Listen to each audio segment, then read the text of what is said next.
Resources. Their types. Anything that is useful and has value is a resource. A car, a television, a computer, all are resources obtained by the use of technology. Even a human being is a resource. How?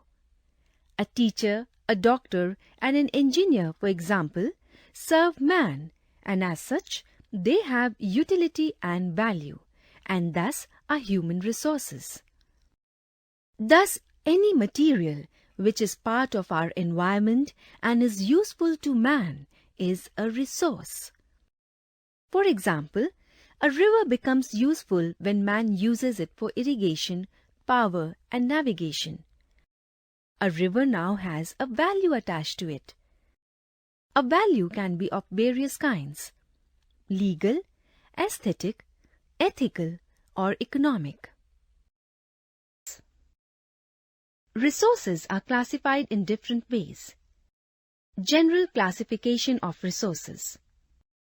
Resources are generally classified into natural, human, and human-made. Natural resources.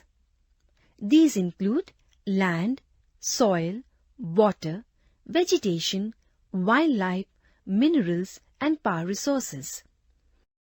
Fish, a food resource, is also considered a natural resource.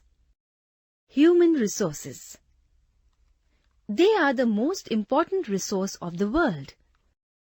Human beings are the biggest asset of a nation. It is their capability and skills which impart value to resources. Human resources depend on numbers, quantity, and abilities, both mental and physical.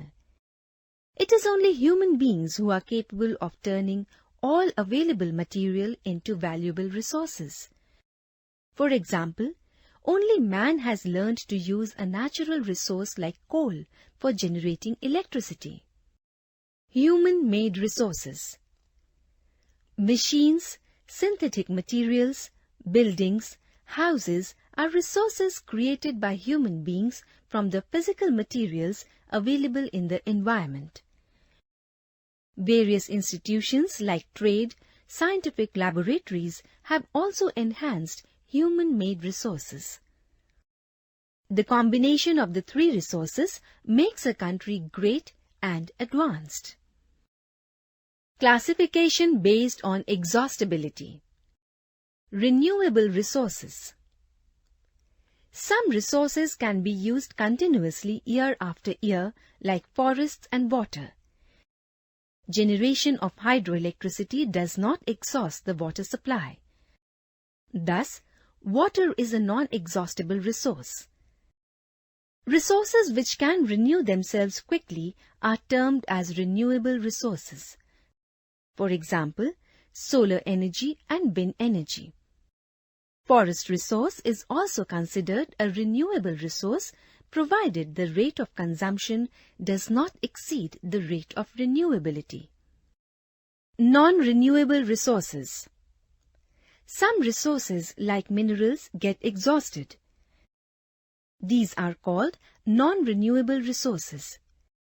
Coal and petroleum are examples of non-renewable resources. There is a limit to their availability in the world.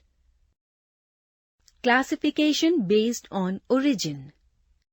Based on origin, natural resources are divided into two categories: biotic and abiotic. Biotic resources are obtained from the biosphere. Forests, their products, crops, birds, animals, fish, and other marine life are examples of biotic resources. They are both renewable and non-renewable. Abiotic resources are obtained from non-living things. Land, water, minerals like iron, copper, gold, lead, etc. are abiotic resources. With the help of technology, some of the resources have been recycled. For example, paper and most metals like iron, silver, and gold can be recycled. But fossil fuels like coal, petrol and gas are completely exhausted after use. Classification based on their development and use. Another method of classification of resources is on the basis of their development and use. These are resources which are found in a region but are not developed to their full potential. Such resources are called potential resources. An example is Africa. It has vast resources of water which have not been developed fully.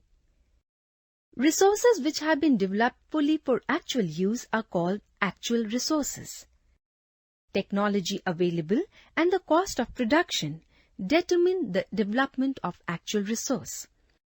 An example is iron.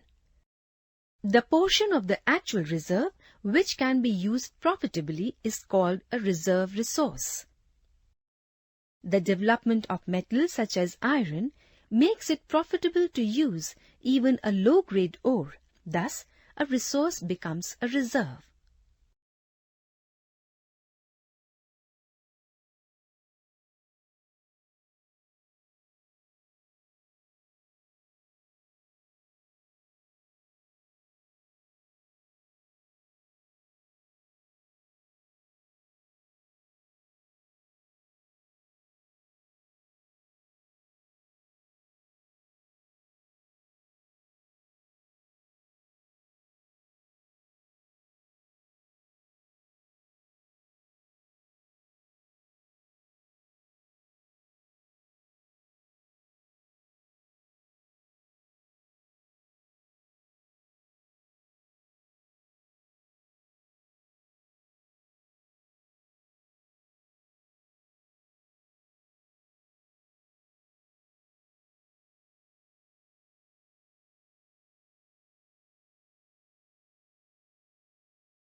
people enjoy a higher standard of living, it is called economic development. The main features of a developed country, for example, Japan or Singapore, most nations of Europe and North America are also included here, are: people enjoy more consumer goods, better nutrition, and have longer lives. They consume more resources, have a higher standard of living, and can influence the demand for resources. They possess the latest technology and can exploit their resources fully. Their productivity per hour is higher than that of the developing nations. Thus, economic development of a country depends on availability of different resources in the region, the needs and aspirations of the people living in these regions, and the skills and technology possessed by them. Since distribution of resources varies not only between nations but within a region itself, it leads to great contrasts in the levels of development. To ensure a higher rate of productivity, the following methods have to be observed.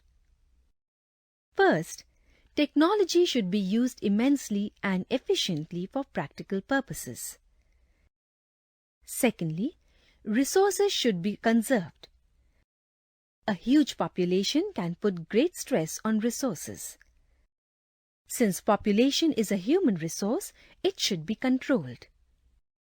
Thirdly, law and order is essential for productivity. Only when there is peace, people feel free to concentrate on production. Fourthly, various institutions spread knowledge about increased means of production. An example of this is the Panchayati Raj system in India. It is spreading knowledge in the villages about higher techniques of production. Fifthly, international trade is necessary if there is an increase in production. The laws of a nation concerning international trade and investment also help in productivity. India in recent years has opened its market for foreign goods. For example, companies like Pepsi, Coca-Cola are allowed to operate in India after liberalization. This helps a nation in producing only what it is good at. Lastly, there is minimum wastage, pollution is controlled, and increase in productivity is sustained. Resources and their sustainable development. Sustainable development means that development should take place without damaging the environment. It also should not affect the needs of the future generation. The demand for resources in the world has increased faster than the population growth. Rapid industrialization of the world has led to depletion of natural resources. For example, the stock of natural fossil fuels from which we get energy is limited. They can one day be completely exhausted. Developed countries like the USA use fossil fuels 5 times more than the world average. Fossil fuels and minerals have damaged environment and ecology. Overuse of soil has caused infertility in many areas. Widespread deforestation and killing of birds and animals have led to extinction of certain species of plants and animals. The quality of air, water, and land resources have been badly affected due to misuse or overuse of resources. If sincere efforts are not made to stop the damage, the resources will not last long. The future of our planet and its people now depends on our ability to maintain, preserve, and sustain the life support system which nature has provided us.